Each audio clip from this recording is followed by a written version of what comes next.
اعوذ باللہ من الشیطان الرجیم بسم اللہ الرحمن الرحیم فجاءت احداہما تمشی علی استحیاء، اب ان دو عورتوں میں سے دو لڑکیوں میں سے ایک آئی اس کے پاس چلتی ہوئی شرم کے ساتھ، لجاجت کے ساتھ اور شرم کے ساتھ۔ قالت ان ابی یدعوکا، اس نے کہا کہ میرے والد آپ کو بلا رہے ہیں، لیجزیک اجر ما سقیت لنا، تاکہ آپ کو بدلہ دیں، اجر دیں، آپ نے جو مشقت اٹھائی جھیلی، پانی کھینچا کنویں سے ہماری بھیڑوں بکریوں کے لیے،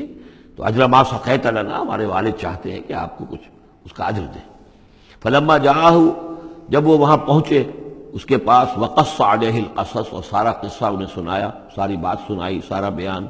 قال لا تخف، انہوں نے کہا اب ڈرو نہیں، نجوت من القوم الظالمین، تم نجات پا چکے ہو اب ظالموں کی قوم سے، یعنی یہاں تک ان کی رسائی نہیں ہے، یہاں آرام سے رہو، کوئی تمہیں کھٹکا نہیں ہوگا، کوئی اندیشہ نہیں ہوگا۔ ان کے بارے میں اصل میں اختلاف ہے کہ بعض لوگ انہیں شعیب قرار دیتے ہیں، حضرت شعیب علیہ السلام مدین میں، کیونکہ انہیں مبعوث کیا گیا۔ اور اسی اعتبار سے علامہ اقبال کا بھی وہ شعر ہے کہ اگر کوئی شعیب آئے میسر، شبانی سے کلیمی دو قدم ہے، یعنی حضرت موسیٰ علیہ السلام چرواہے کی حیثیت سے حضرت شعیب کی خدمت میں رہے، 8 سال یا 10 سال ان کی خدمت گزاری کی، تو اس کے نتیجے میں ان میں وہ اوصاف پیدا ہو گئے، ان کی تربیت کے نتیجے میں، کہ وہ چرواہے سے بڑھ کر کلیم بن گئے، اللہ کے کلیم بن گئے۔ تو یہ تربیت حضرت شعیب کی ہے، لیکن یہ بات غلط ہے۔ اصل میں حضرت شعیب کا معاملہ ہم پڑھ چکے ہیں کہ وہ اللہ کے رسول تھے، اور رسول اگر تو زمانہ انہی کا تھا جبکہ ابھی وہ دعوت دے رہے تھے، تب بھی وہاں رنگ کچھ اور ہونا چاہیے تھا بالکل، اور اگر وہ رسول اس وقت ہیں جبکہ قوم ختم ہو چکی ہے، اس کے بعد جو بھی اہل ایمان بچ گئے ہیں اور حضرت شعیب بچ گئے ہیں، اگر یہ اس کے بعد کا مسئلہ ہے تو ان کا جو مقام ہونا چاہیے تھا وہاں پر یہ ممکن نہیں ہے کہ ان کی بیٹیاں اس طریقے پہ پریشان ہوں اور کوئی جو ہے ان کی امت میں سے کوئی ان کی خبر گیری کرنے والا رہا ہو، تو وہ پکچر بالکل بنتی نہیں ہے یہ۔ اور حضرت شعیب کا معاملہ جو ہے ظاہر بات ہے کہ یہ اس کے اندر فصل ہے، اگرچہ یقین کے ساتھ ہمیں معلوم نہیں۔ یہ گویا کہ بعد میں جو قوم وہاں آباد ہوئی ہے حضرت شعیب کے ساتھ، جو لوگ صاحب ایمان بچ گئے اور ان سے دوبارہ جو وہاں پر جو بھی آبادی ہوئی ہے، اس میں کچھ اچھے لوگ، ظاہر بات ہے کہ ان میں تو ابھی اچھے اثرات بھی تھے، تو ان میں سے یہ بزرگ تھے، ابھی ہو سکتا ہے 100 سال ہو چکے ہوں، لیکن ابھی کچھ نہ کچھ اثرات تھے، تو یہ بزرگ آدمی، ضعیف آدمی جو ہے یہ ایک نیک آدمی تھے۔ قالت احداہما یا ابت استاجرہ، ان میں سے ایک نے کہا، بیٹیوں میں سے، لڑکیوں میں سے ایک نے، ابا جان ان کو ملازم رکھ لے، اجرت پر رکھ لے، استاجر ہو۔ یہ استاجری اور اجیری، یہ دونوں جو ہیں اجیر اور مستاجر،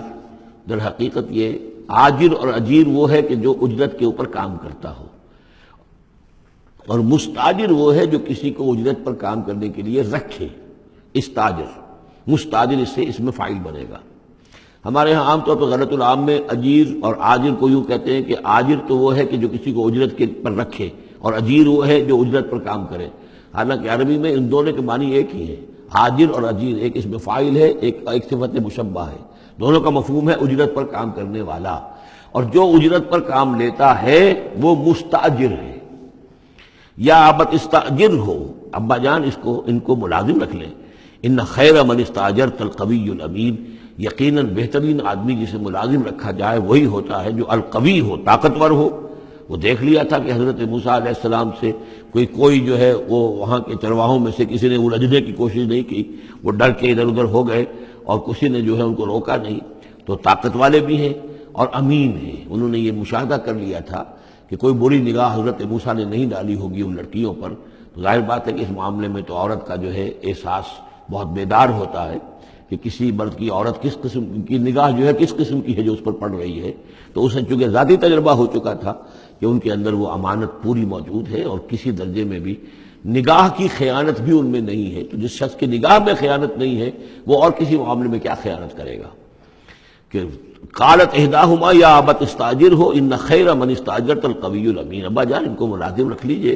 اس لیے کہ ملازمت کے لیے بہترین شخص وہی ہوتا ہے جو طاقتور بھی ہو، کام کر سکے خوب، اور یہ کہ امین ہو، اعتبار کی قابل ہو۔ قال انی ارید ان انکحک احدی ابنتی ہاتین، انہوں نے کہا وہ صاحب جو بزرگ ہیں شیخ مدین کہ میں یہ ارادہ رکھتا ہوں، میرا خیال ہے کہ اپنی بیٹیوں میں سے ایک کو تمہارے نکاح میں دے دوں اے موسیٰ، علی ان تأجرنی 8 حجج، لیکن اس پر